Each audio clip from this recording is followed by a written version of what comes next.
Hi, my name is Boruch, and I'm an alcoholic.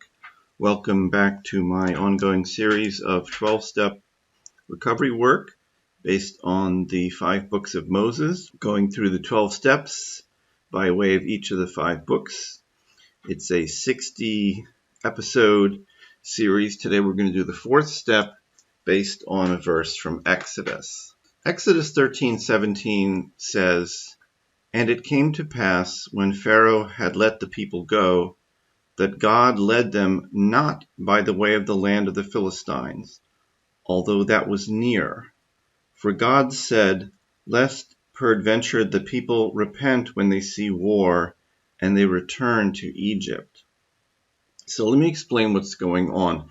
And I always feel now like I'm the guy on the TV series who explains, like, previously on this show. But you have to understand that if you haven't read the book of Exodus in detail, you may not understand what this quote is talking about. So, as you probably know, in the book of Exodus, God punishes the Pharaoh and the Egyptians with plagues, and Pharaoh finally lets the Israelite slaves go. He lets them be free, and they escape. So they escape into the desert. And the question is, where are they going? The answer is they're going to the land of Israel. And if you look at the map of the world today, it's the same map, and its countries are sort of in the same places.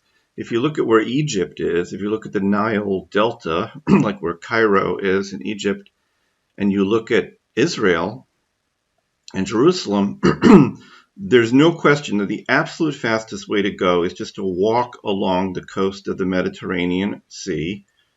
It's not close, but it's, 200 miles or something walk. It's not that far.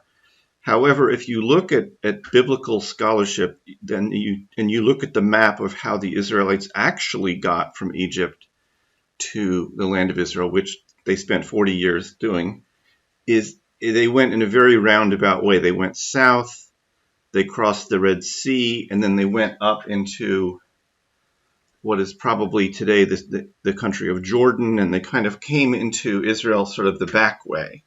Much more long and roundabout route. And this verse is offering an explanation why. It's like, why would you walk for 600 miles when you could walk for 200 miles? And the answer is, and it's a profound idea for life and recovery, God is concerned that it's sort of like easy come, easy go. If you're taking the fast route, and they're going to rush right into the land of the Philistines, they're going to have a war with the Philistines. They're going to get scared, and they're going to go running right back to Egypt. And in fact, if you read the book of Exodus, there are several times when the Israelites are unhappy in the wilderness, and they say to Moses, let's go back. Let's just go back and be slaves again. It's too hard to be in the wilderness. And that is what God was afraid of. He wants them to take a longer path that will give them time to be prepared to enter the land of Israel, to be holy enough to enter the land of Israel, and to be prepared to fight a war with the Philistines, the Jebusites, the Canaanites, the Hittites. There were people living there who they had a war with when they took possession of this land. So that's the idea behind Exodus 13:17, and it has, in my view, implications for the 4th step. The 4th step of Alcoholics Anonymous is made a searching and fearless moral inventory of ourselves. And like some of the steps, this is really a doozy. This is a step that requires a lot of work. It usually takes the most time of all the steps, because you actually have to do a lot of sort of thinking and writing of stuff down. What happened, what was the other person's role and what was your role in it? What did you learn from it? That sort of thing. It's a lot of work, but it's very important because it really you get at what is it that was driving your addiction? What is it that puts you at risk for relapsing into addiction and so forth? In a 4th step, you might find something like, I'm too impulsive, like I do things without thinking, right? I'm I'm always, losing my temper with people, right? So that's a defect of character. Your fourth step would say that's something I got to work on. And in terms of Exodus 13:17, there's a connection in that why did God make the Israelites take the long way to the land of Israel? Why did God make them spend 40 years taking that journey? That's a journey that takes, probably about 2 months on foot. If you were to go to Cairo, Egypt, and walk the same route that the Israelites went, it would probably take you about maybe 2 months or something on foot. I don't know, maybe more, but not a lot. Certainly not 40 years. It's not 40 years in wandering. It might be a couple of months,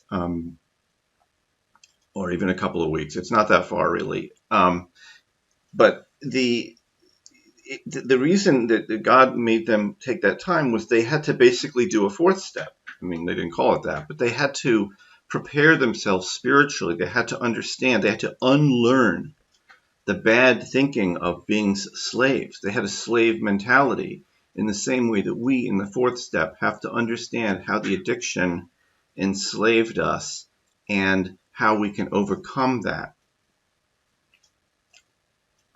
So some recovery thoughts. Think about it like this. If you work your fourth step, maybe think of situations where you took a fast, easy way into something, but a toxic approach to solving a personal problem. Like, let's say that you had a resentment that you felt you weren't getting paid enough. So you barge into your boss's office and demand a raise and you get fired, right? So that was like taking the easy way to a solution and it didn't work, right? And there were consequences. That's the equivalent of the Israelites racing across the coastline right into a war with the Philistines and losing and running back into being slaves. That's the idea here.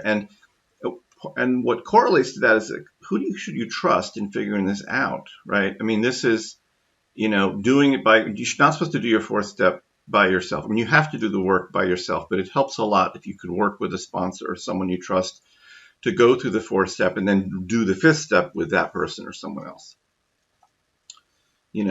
Look at decisions you've made in sobriety. Did you make sort of a quick, easy path that can be dangerous? This is a risk in sobriety. Like, you get sober, you feel great about everything, and you go rushing out and do, I'm going to get a new apartment. I'm going to get a new car. I'm going to get a new job. I'm moving to a new city. We all do this, think this kind of stuff. Like, maybe it's not the right idea. Maybe you're rushing into something. Maybe you have to think, Exodus 13:17. Maybe there's a longer, better path to getting where you want to be. Okay? For today, think about maybe God is holding you back from the abrupt, fast, and toxic approach to solving a problem. Maybe that's something to be thankful for. Anyway, those are some ideas for the fourth step based on the book of Exodus. If you are enjoying this, I'd encourage you to get the Old Testament 12-step workbook. It's available at the link below. We'd love to work with you, and I hope you'll come back.